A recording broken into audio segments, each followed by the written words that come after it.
Gamay nga review for what we have tackled last Sunday.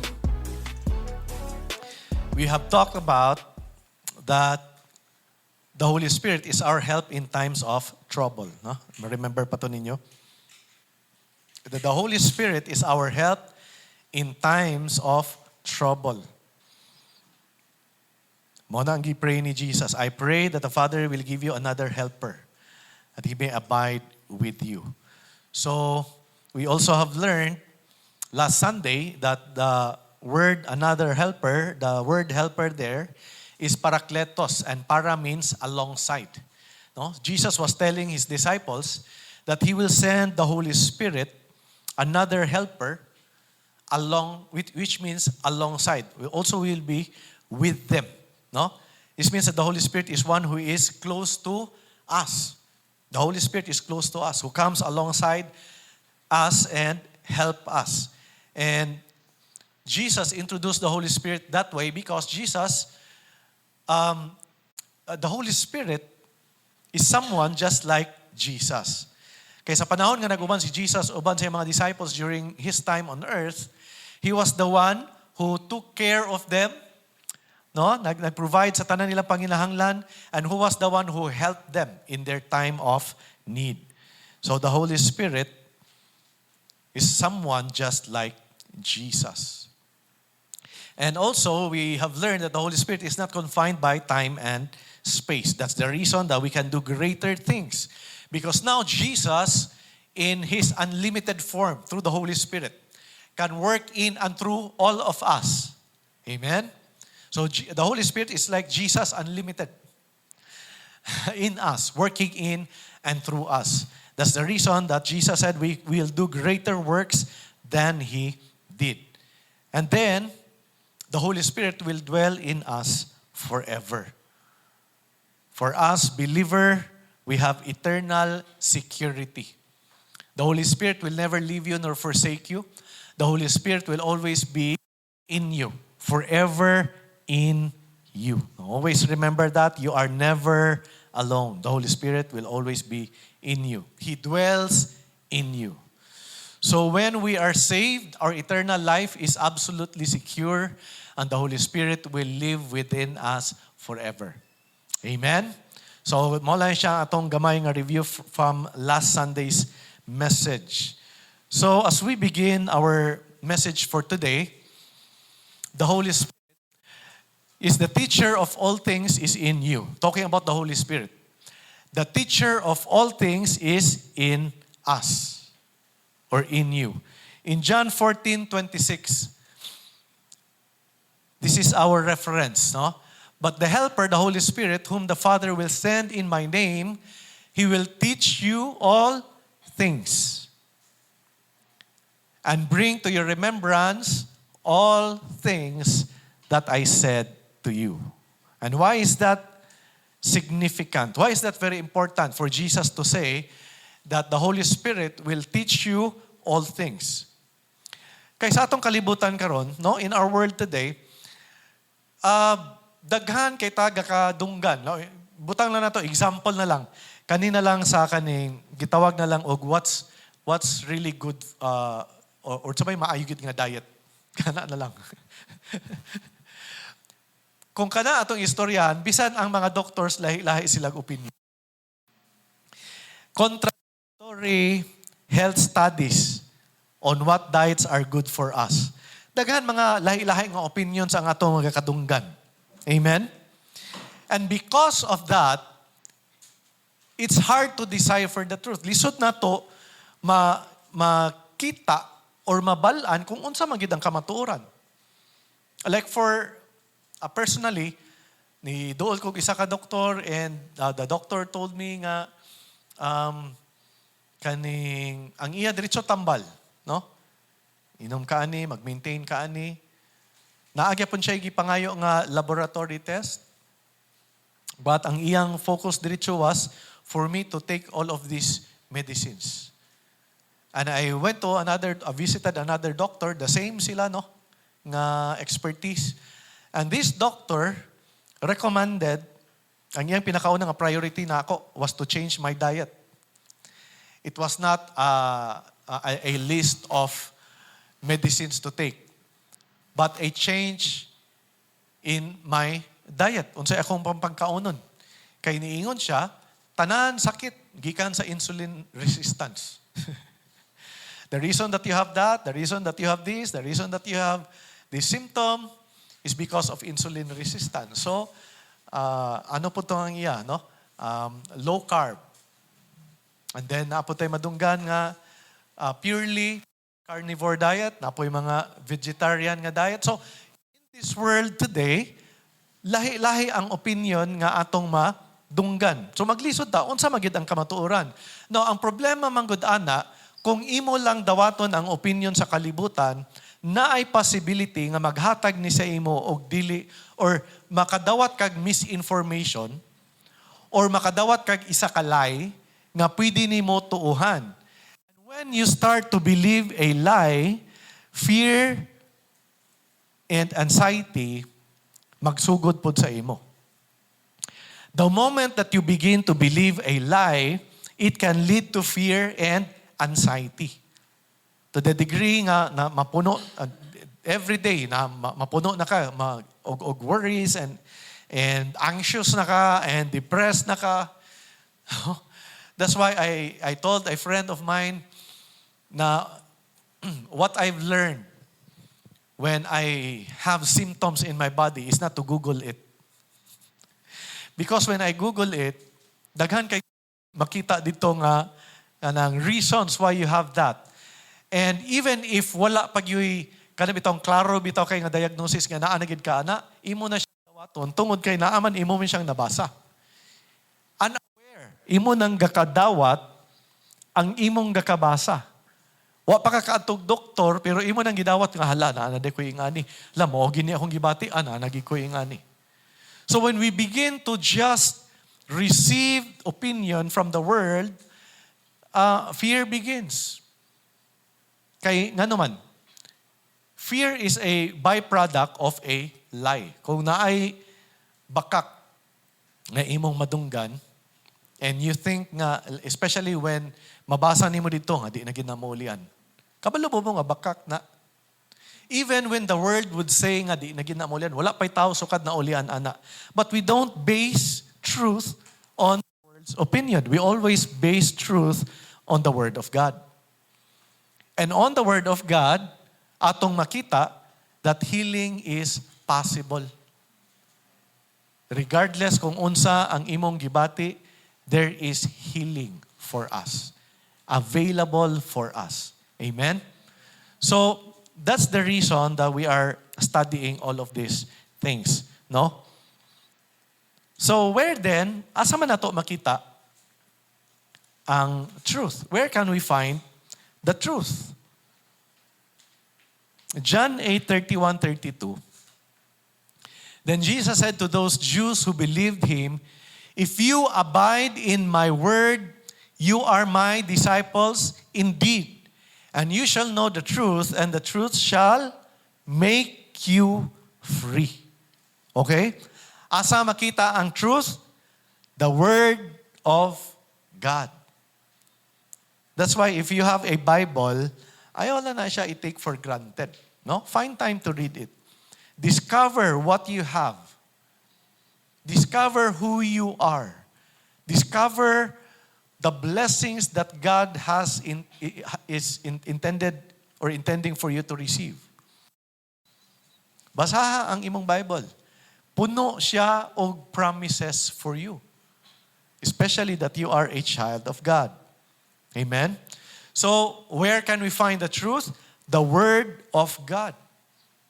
Now, if you remember, when we talk about the Holy Spirit before, if you remember, because we have the truth, we have the Holy Spirit, we have the Spirit of truth, every lie nga atong gituuhan will be exposed. Dunduman to ninyo?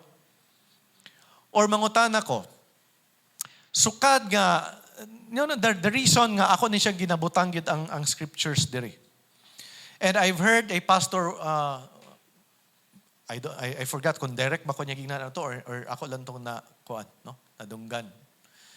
Na ayaw kayo og daghan butang og scriptures during your messages kay di man na madumduman gyapon, sayang kay tanan. May nang isa or duha ko at least makita nila at madumduman nila.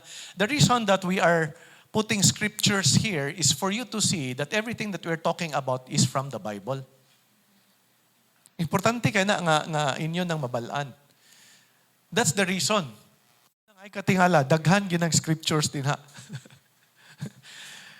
Because it's very important to know that everything that we're talking about comes from the Word of God. It's never my opinion. I'm not preaching my own opinion. And I'm not preaching the opinion of the world. It's always from the Word of God. Amen? So, find the truth in the Word of God.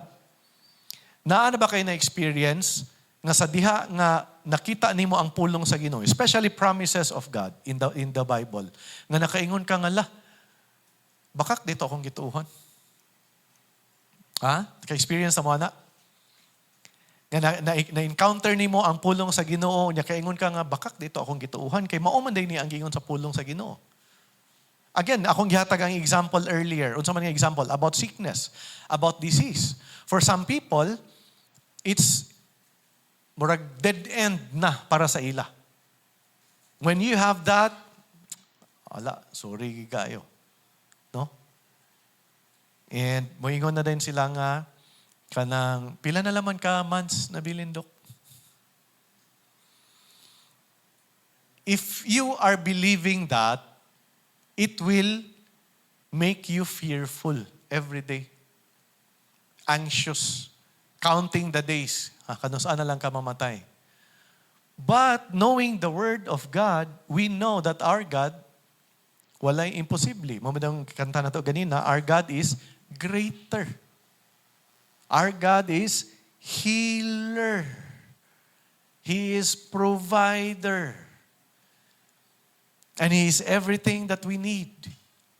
Amen. That's why we need to know the truth.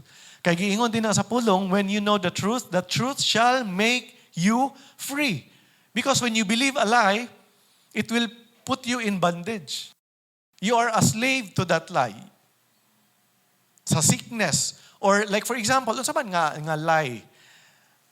Ang common kaayo sa mga tao. I don't know if this is, I think this is common.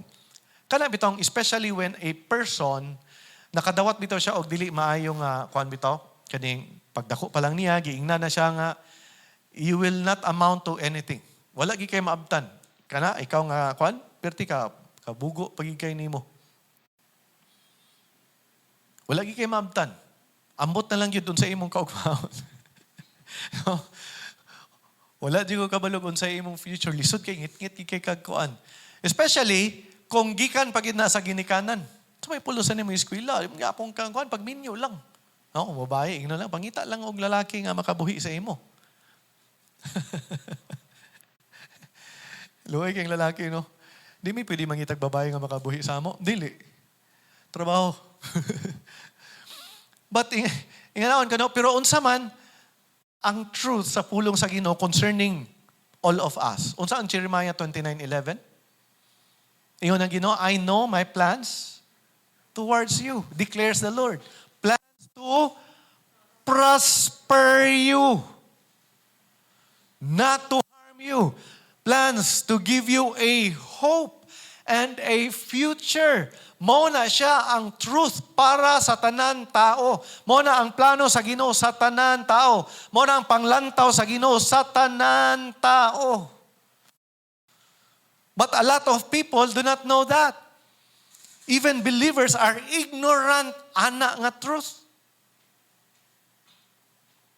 Amen. That's why they're living their lives. Kung unsa ang giingon sa ilang ginikanan, unsa ang giingon sa ilang mga amigo or kinsa man nga mga tao nga naghatag sila dili maayo nga pulong, negative.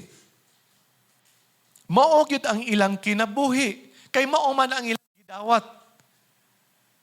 Mao man ang ilang identity. Wala ko'y pulos, bugok gid ko. Ambot kanus sige kog kasayop oy. Di ko mo asinso. Di ko makatrabaho. Di ko No, all of these things. But the Word of God tells a different truth.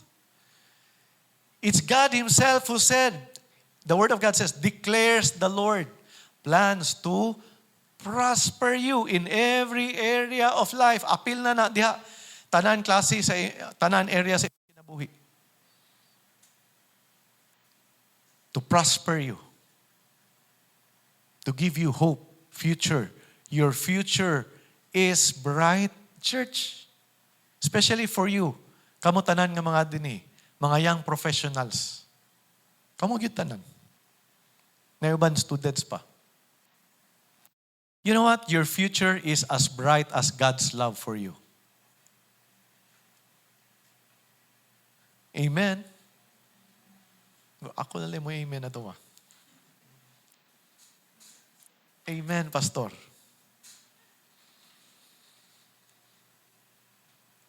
It depends. Whether you believe it or not, you receive it or not, that depends on you.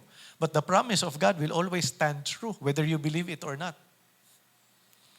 Naa sa imong part to believe for it to happen in your life.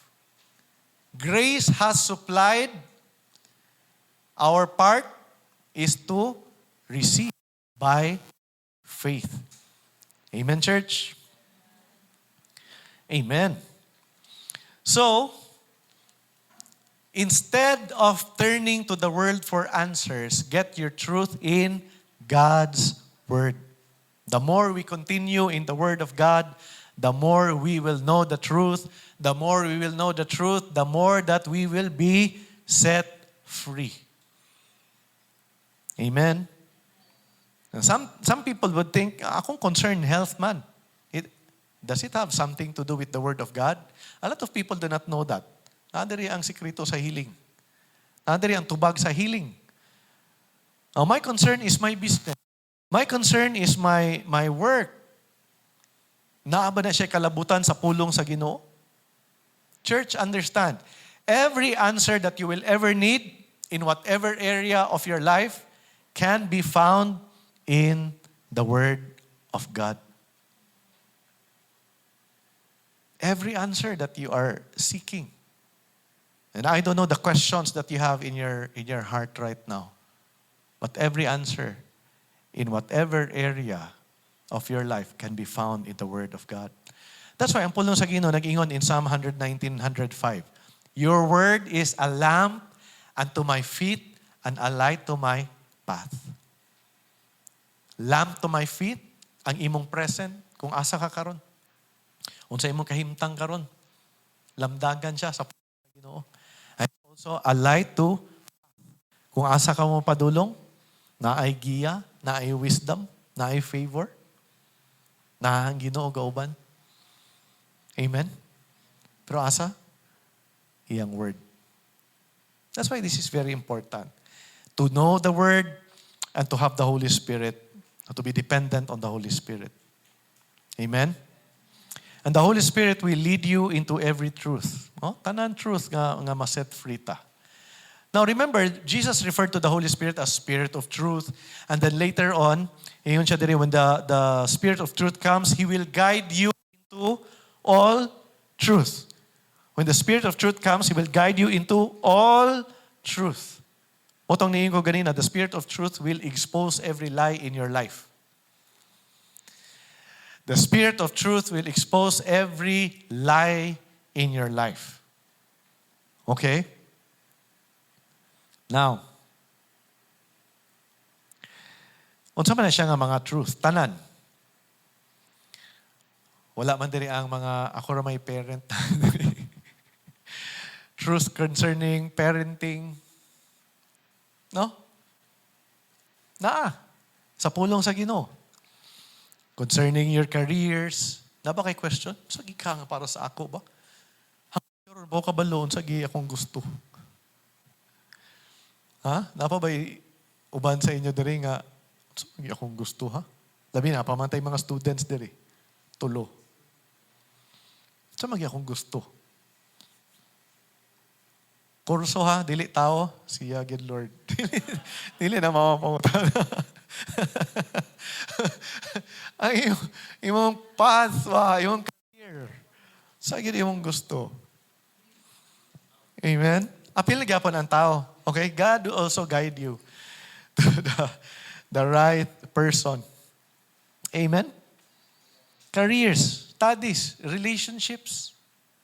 Kana siya nga mga truth. Apil na siya. Diha nga mga area sa kinabuhi. So the more we allow the Holy Spirit to lead us, the more we will be led to the truth. That's why if you find yourself in a situation, kabaloon sa buhaton, ask the Spirit of truth to guide you. And He will lead you. He will give you wisdom for your situation. Amen, church? Now, how can I recognize, let's answer this question. How can I recognize the leading of the Holy Spirit? Have you asked that question sa imong kaugalingon? How can I recognize the leading of the Holy Spirit? Kaya ningon ko ganina, we are hearing a lot of things. Even I was talking to a pastor earlier, and he said to me, na siya na-meet nga friend who also is now understanding the gospel of the grace of Christ. And ingon siya nga, daghan paghihapon kaayo kaning preachings nga talking about covenant, at the same time still talking about the old covenant. It's like usa siya. Nga ang imong tiil na sa new covenant and then naapod kay old covenant. You're saved by grace through faith. Pero magbinuotan ka para dili mawala imong kaluwasan. Mauma na siya. Mauma na siyang combination sa new covenant o old covenant. Because old covenant is dependent on you. Imong performance is dependent on your law-keeping. Law-keeping. The Ten Commandments. Mauna siya ang demand sa old covenant for you to perform the law. That's the reason that Jesus came, because we cannot keep the law. And because Jesus fulfilled the law for us, we are now totally under the new covenant of the grace of Christ. We are no longer under the law. We are no longer under the law. The law is not our, the law was not given para maoy atong giya sa kinabuhi. Daw bi, ug walay balaod unsa may giya sa kinabuhi. That's the reason that we have the Holy Spirit. Kabalo mo sa dako kay nga diferensya ana. Kung ang imong giya ang law o ang imong giya ang Holy Spirit, the Holy Spirit is a person, right? We have learned many Sundays ago that the Holy Spirit can speak to us. We can fellowship with the Holy Spirit. Now, for example, under the law, butang na lang nato, we shall not commit adultery. Nana sa law, Ten Commandments. No? For example, minyo ang tao, gingon niya dito, you shall not commit adultery. The person, yes, pwede niya nga tumanon ang law, but no longer loves the spouse. Pwede, right? Pwede siya maingon, wala ko nakasala ag adultery.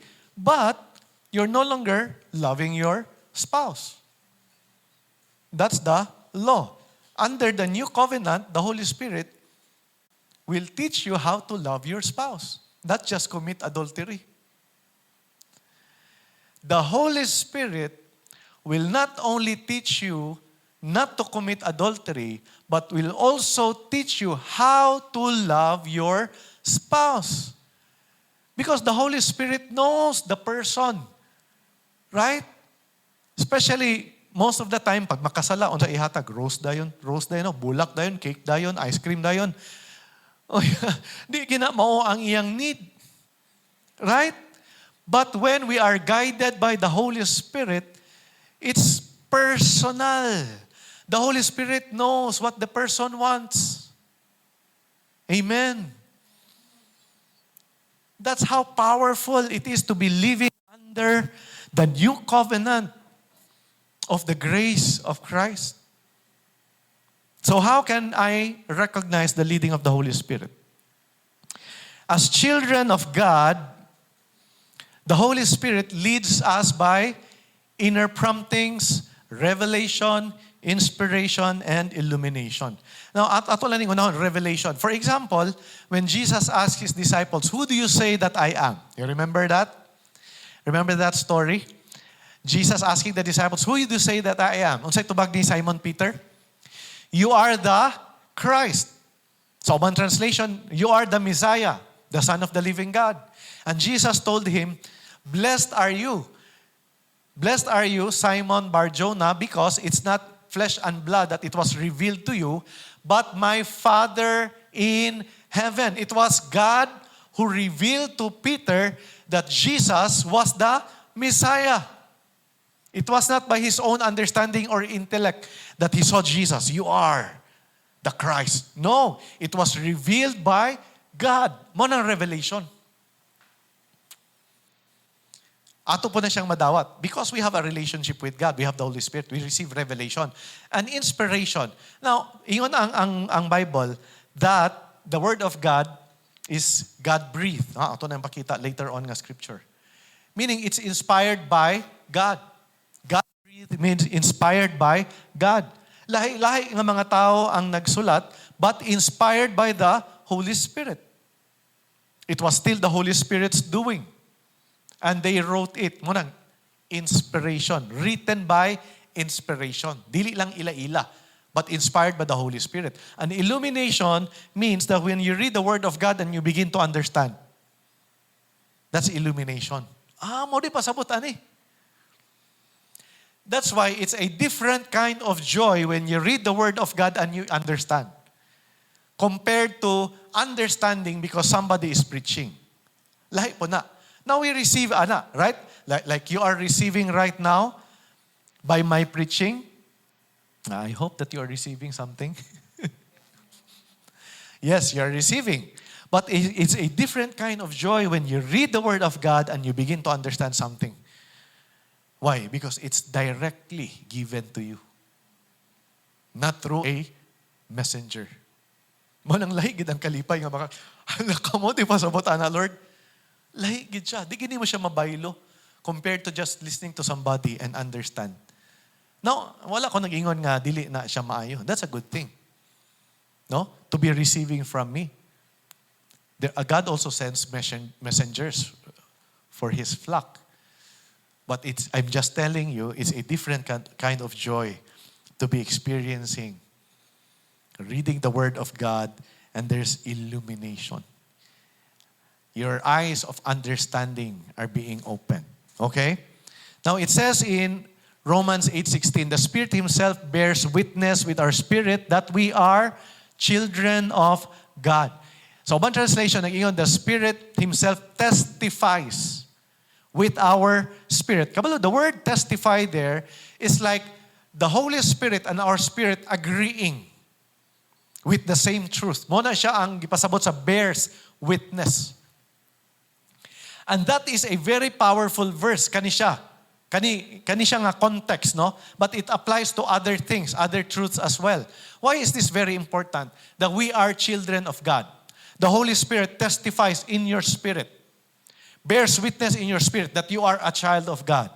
Because our emotions fluctuate. Our faith fluctuates, right? Sa high, all-time high kay ta, and napoy time nga naata sa atong lowest part, sa atong faith. So when the Holy Spirit bears witness, it brings stability. Especially ani nga truth that you are a child of God. Because we fail every now and then. So when the Holy Spirit testifies in our spirit that we are a child of God, it brings stability to our souls. Ang atong position, ang atong value, ang atong worth in Christ will not change. Your position in Christ will remain the same even when you are going through something difficult, even when you mess up big time. Your position and standing in Christ will never change. Mo nang importante kayo na that the Holy Spirit bears witness with our spirit that we are children of God. Anak ka sa Ginoo regardless umasipyat ka. And you know it in your heart. You know it deep inside. You know it. Amen. Powerful kaya na siya. Okay? Mo nang gitawag, inner promptings. In 1 John 2:20 to 21. But you have an anointing from the Holy One. And you know all things. You know all things? I have not written to you because you do not know the truth, but because you know it, and that no lie is of the truth. You know the truth. You know thou the truth. Why do you know the truth? Because you have the Holy Spirit. You may be believing a lie, but then again, that's why I said when you have the Holy Spirit, when you have the Spirit of truth, every lie will be exposed. Because you already knew the truth because of the Holy Spirit in you. Si Apostle John, he confirmed niya ani nga passage of Scripture. He tells the people he was writing to that they know the things he was telling them is true because they have the Holy Spirit who bears witness with what they already know. Mo bitaw nang kung magbasa kag Scripture, nga makaingon ka nga, hala, murag kabalo nang ko ana. Mo na siyang ipasabot that the Spirit bears witness with what you already know in your spirit. Amen? Na confirmation. Mo na siyang ipasabot, ana. So, ato yung siyang no? As children of God, the Holy Spirit leads us by inner promptings. And how can I recognize the leading of the Holy Spirit? The Holy Spirit will never prompt you to do anything that contradicts the teachings of the Bible. You have to understand that the Holy Spirit will never prompt you to do anything that contradicts the teachings of the Bible. 2 Timothy 3:16. All Scripture is God-breathed and is useful for teaching, rebuking, correcting, and training in righteousness. Okay? All Scripture is God-breathed. Butong giyon, akong giyon kaganina, everything that's written here was inspired by the Holy Spirit. Now, because the Holy Spirit is the ultimate author of Scripture, any genuine leading will always align perfectly with God's written word. Tanan leading will always align with God's written word. Kung naa kay feeling na conflict siya sa command sa Ginoo, it is not from the Holy Spirit. If you say you have a prompting, but it does not align with the Word of God, then it's not from the Holy Spirit. Amen, church? Are you getting this? Kung dili siya align sa pulong sa Ginoo, it's never from God. Naay line sa song, nalimot ko sa tuno, pero naingon, how could be something feel so right, be wrong? So na nga song. Saan na siya? Rabang, ang thought was, how could a thing that feels so right be wrong? How can this be wrong? This feels so right. But you know what? What determines the truth is not feelings. It's the Word of God. Amen? That's why we should not be dominated by feelings. Was that last Sunday? Nga to na naisgutan. That we should not be dominated by feelings, but dominated by the Word of God. We should not be moved by feelings, but moved by the Word of God. Amen? Especially sa panahon karon, feelings na. Maunay mo determine kung unsa ang ilang, mauna niya akong gusto, mauna niya akong gusto buhaton. But the question is, now, mauna siyang, ato ni siyang, kuanon, no? Ato ni siyang, answeran nato na siya. Unsa ang mga questions ana. Okay, let's proceed. Not everything that sounds spiritual is actually from God. And just because something sounds good doesn't mean it's from God. So, test the spirits. 1 John 4:1, Beloved, do not believe every spirit, but test the spirits, whether they are of God. Because many false prophets have gone out into the world. Do not just receive. Kay pastor man gud to siya. Siyempre, mutuog ko kay pastor man to siya. Or pare man gud to siya. Or minister man gud to siya. Siyempre, siya ba ang among shepherd? Siyempre, mutuog ko sa iya. Right? Mona, usually. But, we are taught and commanded in 1 John 4:1, do not believe every spirit, but test the spirits whether they are of God. Even my message, you test it. Mawitaw nga gibutang ginako na dinha so that you can test it immediately. Gikan nos Bible. How can we test the spirits? It answers these 3 questions. Una, naa siya'y dapat alignment sa Scripture. Does the leading align completely with God's written word? Does the prompting align completely with God's written word? Ikaduha, does this path produce love, joy, and peace, the fruits of the Spirit, or confusion and anxiety? Does this path produce the fruits of the Spirit, or does it produce confusion and anxiety? Ikatulo, does it glorify and honor God? Kana imong leading, kana imong prompting, kana imong plano, kana imong desire, does it glorify and honor God? Amen? But, Pastor, this feels so right. Again, not everything. Tawa mo ka, Chay. Not everything that feels right is right. Amen? That's why it's just a feeling. It's always align it with the Word of God. Why is this very important? Feelings, circumstances, personal interpretation can sometimes be misleading. Can sometimes be misleading. Muna nga, ang Bible dapat ang absolute standard for testing every spiritual leading, every spiritual prompting. Ang Bible ang atong standard for testing.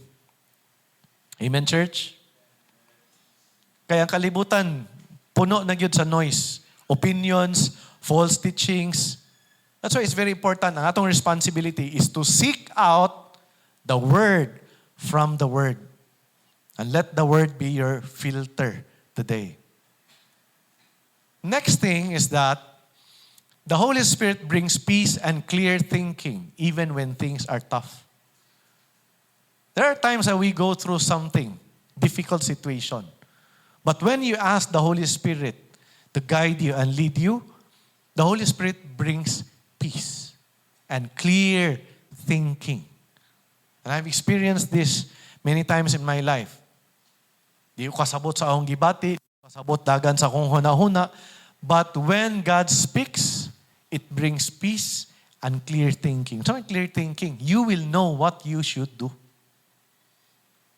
You will know what to do. And sometimes, it's the exact opposite of what your heart would want to do. But in your spirit, you will know what to do.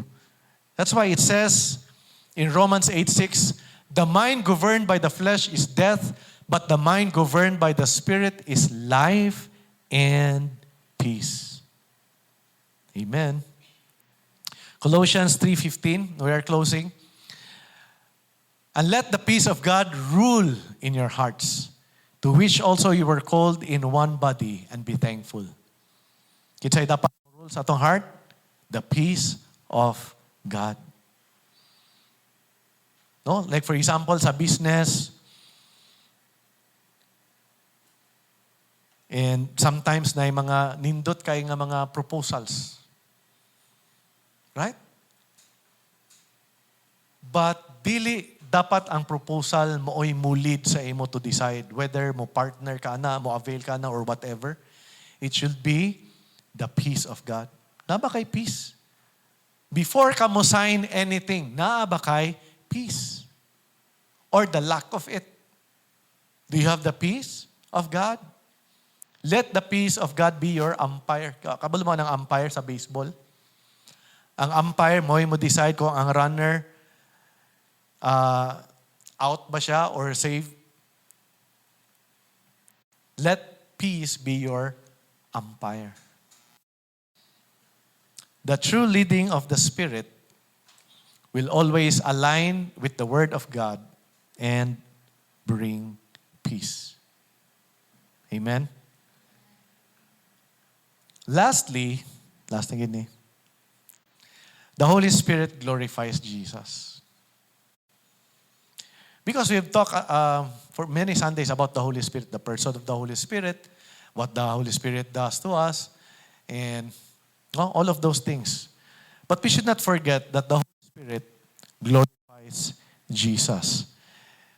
John 15:26, but when the Helper comes, whom I shall send to you from the Father, a Spirit of truth who proceeds from the Father, He will testify of me. The Spirit testifies of Jesus. One last verse, John 16, 3 verses. However, when He, the Spirit of truth, has come, He will guide you into all truth, for He will not speak on His own authority, but whatever He hears, He will speak, and He will tell you things to come. He will glorify me, for He will take of what is mine and declare it to you. All things that the Father has are mine. Therefore I said that He will take of mine and declare it to you. It says, the Holy Spirit will glorify Jesus. The Holy Spirit does not draw attention to Himself. When Jesus gave us the Holy Spirit, it was not for the Holy Spirit to draw attention to Himself. It's always to point us to Jesus Christ. The Spirit's primary work is to point people back to Jesus Christ, His teachings, and His finished work on the cross. Diha ni mo ilhan kung gikan ba gina sa Holy Spirit if everything points back to Jesus. If everything would bring glory and honor to Jesus. Amen. Amen.